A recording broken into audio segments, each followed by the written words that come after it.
Infecções cutâneas que não melhoram. Quando eu preciso suspeitar de algo além de bactéria comum. Eu sou Fernando Silveira, médico infectologista, e aqui a gente traduz ciência para decisões seguras da vida real. Se uma lesão de pele não melhora depois de alguns dias de antibiótico, bem indicado, a reação mais comum é trocar o antibiótico. Mas do ponto de vista infectológico, a pergunta mais importante não é qual remédio usar agora.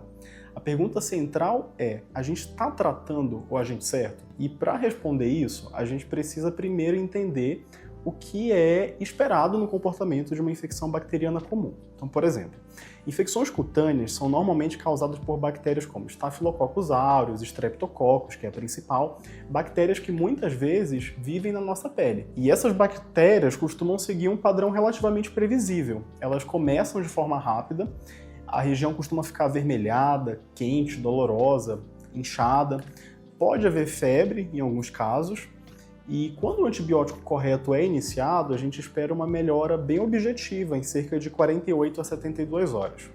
Isso acontece porque essas bactérias provocam uma inflamação aguda, que é uma reação intensa e rápida do organismo. Esse é o padrão clássico. O problema começa quando o quadro não segue esse padrão. Se a lesão persiste por semanas, cresce lentamente, a dor não é tão exuberante, não cursa com sinais inflamatórios tão evidentes e não melhora apesar do tratamento adequado. Isso já foge do comportamento típico de uma bactéria comum.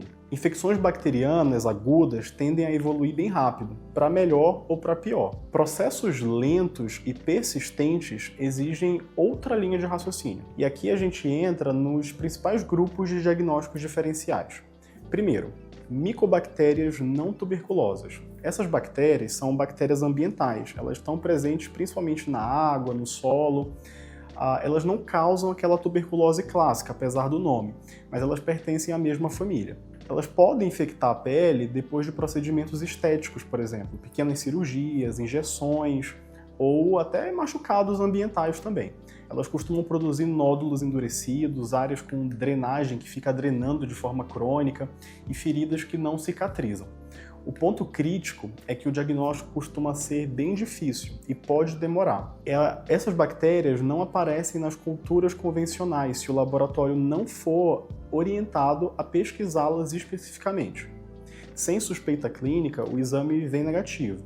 E, naturalmente, essas bactérias não respondem aos antibióticos habituais para infecções de pele. Segundo grupo, micoses profundas. Aqui entram doenças como esporotricose, cromoblastomicose, histoplasmose, paracoccidioidomicose, blastomicose. O foco aqui não é detalhar cada uma delas, mas entender o conceito geral. Essas infecções fúngicas podem atingir camadas profundas da pele e gerar um padrão inflamatório mais lento e organizado. O termo técnico que a gente usa é reação granulomatose. Isso significa que a lesão evolui devagar e pode persistir por semanas ou meses. Clinicamente, muitas vezes essas infecções parecem uma infecção bacteriana comum, mas elas não melhoram com antibiótico. Terceiro grupo, as parasitoses, como a leishmaniose cutânea.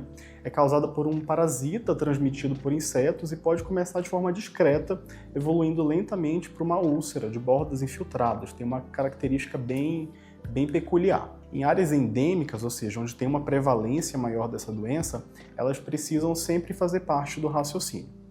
Mais uma vez, o tratamento é completamente diferente de uma infecção bacteriana aguda. Outro grupo importante de a gente lembrar é o grupo das doenças inflamatórias que imitam infecção.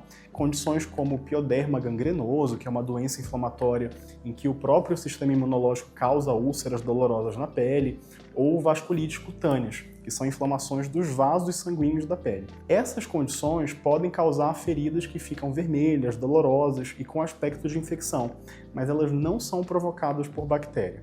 Nesses casos, não tem uma bactéria envolvida, tem uma resposta imunológica desregulada. E o tratamento pode envolver imunossupressores, no caso, não antibióticos.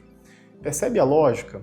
Quando o padrão clínico não corresponde ao comportamento típico da infecção bacteriana aguda, a gente precisa reconsiderar a hipótese etiológica, a causa daquela condição.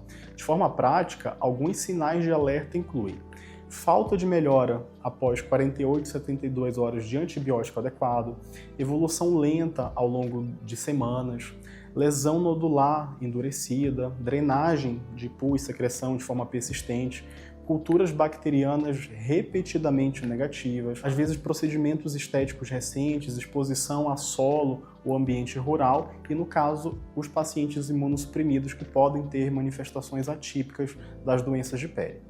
Diante desses elementos, o passo seguinte não é escalonar empiricamente o antibiótico, é investigar melhor. E aqui o diagnóstico microbiológico deixa de ser um detalhe e passa a ser uma estratégia. Isso pode envolver cultura específica para micobactéria, cultura específica para fungo, ou biópsia com análise histopatológica, mandar lá para o laboratório para o patologista olhar e ver se acha alguma coisa. Identificar corretamente o agente muda completamente o tratamento, o tempo da evolução e o risco de sequelas. Em muitos casos de lesões que não melhoram, o problema não é falta de antibiótico potente, é insistir numa hipótese que nunca foi confirmada. Medicina baseada em evidência começa com uma pergunta simples: esse quadro realmente corresponde ao diagnóstico que eu estou assumindo que é? Se a evolução não segue o padrão esperado, a conduta mais segura é reconsiderar o diagnóstico. A pele expressa padrões diferentes para causas diferentes e reconhecer esses padrões é essencial para o raciocínio clínico. Se você gostou desse conteúdo, segue aqui o canal para mais infectologia descomplicada. Nos próximos vídeos eu posso aprofundar em temas como micobactérias e micoses profundas.